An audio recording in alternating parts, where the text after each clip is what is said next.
ಆಮೇಲೆ ಇಲ್ಲಿ ಬೆಂಗಳೂರಿಗೆ ಬಂದಮೇಲೆ ನನ್ನನ್ನು ಒಬ್ಬರು ಅದ್ಭುತವಾದ ಗುರುಗಳ ಹತ್ರ ಹೋಗಿ ಸೇರಿಸಿದ್ದು ಯಾವಗಲ್ ಸರ್, ರವೀಂದ್ರ ಯಾವಗಲ್ ಅವರು, ಡಾಕ್ಟರ್ ಶಕುಂತಲಾ ನರಸಿಂಹನ್ ಅವ್ರ ಹತ್ರ ಸೇರಿಸಿದ್ದು.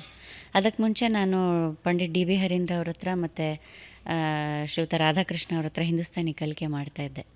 ಆಮೇಲೆ ಶಕುಂತಲಾ ನರಸಿಂಹನ್ ಅವ್ರ ಹತ್ರ, ಅಂದರೆ ಒಂದು ಹೆಣ್ಣು ಮಗು ಒಂದು ಹೆಣ್ಣು ಗುರುಗಳ ಹತ್ರನೇ ಹೋಗಿ ಕಲಿತ್ರೆ ಇನ್ನೂ ಇಂಪ್ರೂವ್ಮೆಂಟ್ ಆ್ಯಂಡ್ ಗಾಯಕಿ ಶೈಲಿ ಚೆನ್ನಾಗಾಗತ್ತೆ ಅನ್ನುವಂಥದ್ದು ಒಂದು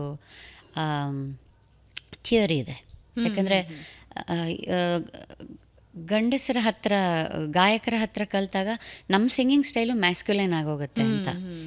ಸೊ ಶಕುಂತಲಾ ನರಸಿಂಹನ್ ಅವ್ರ ಹತ್ರ ಆಮೇಲೆ ನಂತರ ಸೇರಿಸಿದ್ರು.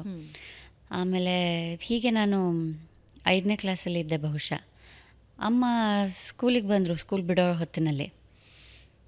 ಯಾಕೆ ಬಂದರು ಅಂತ ಗೊತ್ತಾಗಿಲ್ಲ. ಯಾರು ನಾನು ತರಲೆ ಕಿತಾಪತಿ ಮಾಡೋದು ನೋಡಿ ಯಾರೋ ಟೀಚರ್ ಕರೆಸ್ಬಿಟ್ಟಿದ್ದಾರೆ ಕಂಪ್ಲೇಂಟ್ ಮಾಡೋಕ್ಕೆ ಅಂತ ಅಂದ್ಕೊಂಡೆ. ಅಂದರೆ ನೀವು ಅಷ್ಟು ತರಲೆ ಮಾಡ್ತಿದ್ರಿ ಅಂತ ಆಯಿತು.